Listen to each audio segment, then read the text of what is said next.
Saya mau saat saya sementara bekerja, Tuhan memanggil saya kembali kepadanya. Lalu Romo Mangun bertanya, kalau Gus Dur mau dipanggil Tuhan, maunya kapan? Gus Dur hanya menjawab, terserah Gusti Allah lah mau kapan. Nah, apa yang dikatakan Romo Mangun itu sungguh-sungguh terjadi.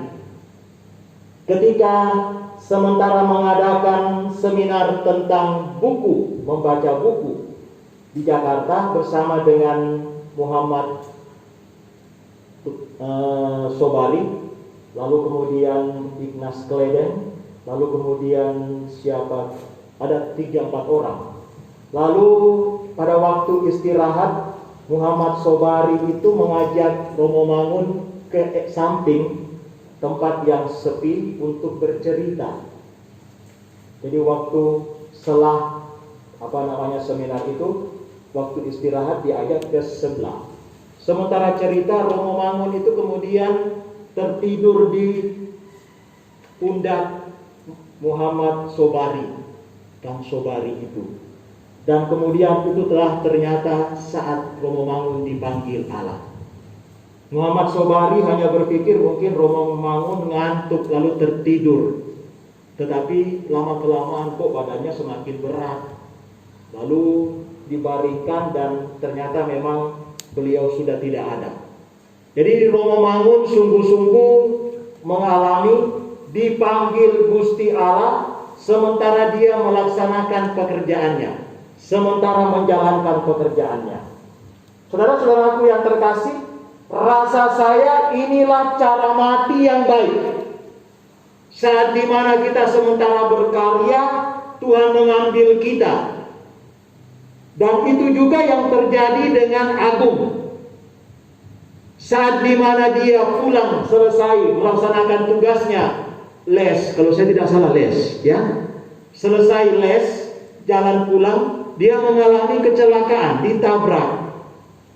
Dan kemudian tidak sadar sampai dia meninggal. Saudara-saudaraku yang terkasih, itu saat yang paling indah. Karena orang tidak mengalami yang namanya penderitaan dan perjuangan di ujung hidupnya. Dia masih melaksanakan apa yang menjadi tuntutan dan tanggung jawabnya. Romo Mangun masih melaksanakan tugas dan tanggung jawabnya. Agung masih melaksanakan tugas dan tanggung jawabnya sebagai seorang anak dan sebagai seorang pelajar untuk mengikuti les persiapan untuk ujian akhir. Dia melaksanakan tugasnya, dan saat itulah saat dimana dia tidak menyusahkan orang lain sampai di penghujung hidupnya, sampai menembuskan nafasnya yang terakhir. Yang susah adalah ibu bapaknya, mungkin juga eyangnya. Ini yang susah karena memang tidak siap mental. Tetapi saudara-saudaraku yang terkasih, bagi saya itulah saat yang paling indah. Dia tidak mengalami yang namanya penderitaan. Kebahagiaan itulah yang kemudian dibawa Agung sampai pada detik ini. Dan saudara-saudaraku yang terkasih, saya merasa Agung berbahagia. Saya merasa Agung sudah senang sampai yang namanya kebahagiaan yang sempurna. Dan itu menjadi dambaan setiap orang, dambaan kita, dambaan saya. Kalau hari ini Pak Niko dan Bu Lilis juga berbahagia, dan saya rasa kebahagiaan mereka berdua bukan kebahagiaan yang sempurna, karena mereka masih harus jatuh bangun melewati hidup dan perjuangan hidup di dunia ini. Tetapi Agung mengalami yang namanya kebahagiaan sempurna. Saudara-saudaraku yang terkasih, itulah saat yang diharapkan oleh Yesus, bahwa orang bersiap siaga. Kapanpun, kita tidak tahu waktu kita kapan. Ibunya Agung seorang dokter, meskipun dokter juga dia pasti tidak tahu kapan dia mati. Atau Bu Maya tahu? Saudara-saudaraku yang terkasih, saya seorang imam. Romo Joko seorang imam, lebih tua dari saya lagi. Pasti Romo Joko dan saya juga tidak tahu kapan saya mati, kapan Romo Joko mati. Saudara-saudaraku yang terkasih, maka yang paling pokok bagi kita adalah bersiap siaga. Ini yang diharapkan oleh Allah. Ini yang diharapkan oleh Yesus. Ketika sudah tiba waktunya, kita sungguh-sungguh berangkat ke pangkuan Bapa dengan penuh penyerahan diri.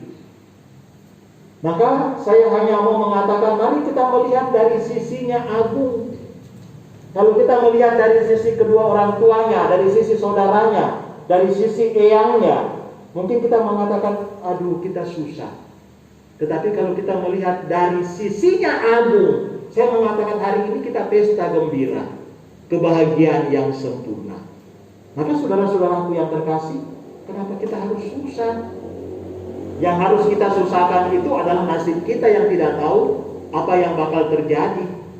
Maka baik kalau kita berdoa, semoga Agung juga mendoakan kita, semoga Agung mendoakan orang tuanya, semoga Agung menyertai eyangnya, sehingga juga senantiasa sadar akan hidup ini, bahwa suatu waktu kelak akan kembali ke pangkuan Allah. Kita mohon, semoga rahmat yang berlimpah yang dialami oleh Agung sungguh-sungguh menjadi rahmat untuk keselamatannya, menjadi rahmat untuk kebahagiaan secara sempurna, dan pasti juga menjadi rahmat untuk orang tuanya, untuk sanak saudaranya, sanak keluarganya, dan menjadi rahmat untuk kita sekalian. Saudara-saudariku yang terkasih, mari sekarang kita panjatkan doa-doa umat.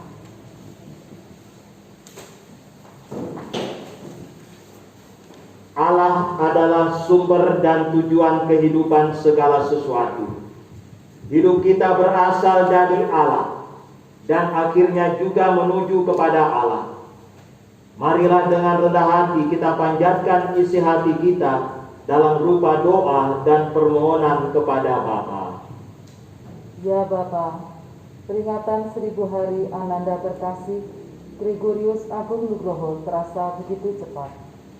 Rasa-rasanya baru kemarin Ananda kami ini masih bersama-sama dengan kami semua.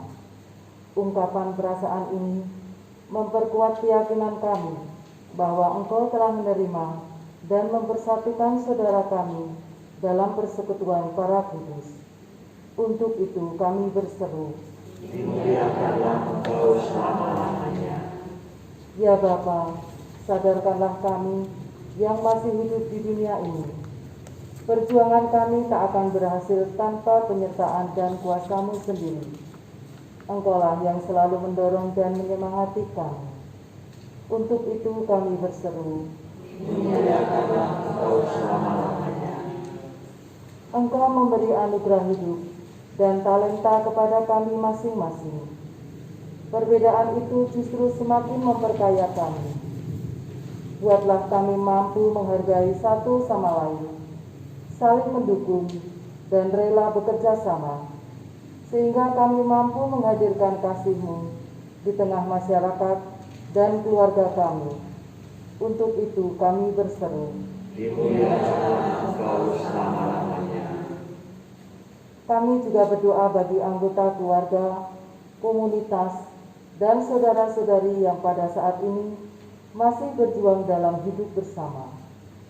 Semoga Engkau berkenan menyapa mereka dalam kasih-Mu sendiri lewat karya-karya yang Kau percayakan kepada mereka. Untuk itu kami berseru, dimuliakanlah Engkau selama-lamanya. Bagi leluhur kami, terlebih untuk Eyang Kakung Robertus Sugianto dan saudara-saudara kami yang telah meninggal dalam Kristus, kasihanilah mereka ya Allah. Semoga Engkau juga mencurahkan rahmat kerahiman-Mu untuk mereka dan mengingatkan kami yang masih bersiarah di dunia ini bahwa kematian adalah pintu menuju kesatuan dengan Allah, serta mendorong kami semakin mewujudkan tindakan kasih kepada sesama manusia. Untuk itu kami berseru, dimuliakanlah Engkau selama-lamanya. Kami bersyukur juga ya Bapa bersama dengan Pak Niko dan Bu Lilis atas rahmat yang telah Engkau curahkan kepada mereka, sehingga mereka setia selama 27 tahun perkawinannya. Dampingilah semoga kesetiaan itu senantiasa hidup dalam keluarga mereka dan mereka senantiasa memperoleh kebahagiaan. Kami mohon, kabulkanlah doa kami ya Tuhan. demikianlah ya Bapa ungkapan syukur dan doa kami atas penyertaan dan pendampingan-Mu kepada kami semua yang masih dalam pesiarahan hidup ini. Anugerahilah kami semua dengan damai-Mu yang sejati, dengan pengantaran Kristus Tuhan kami. Kita lanjut.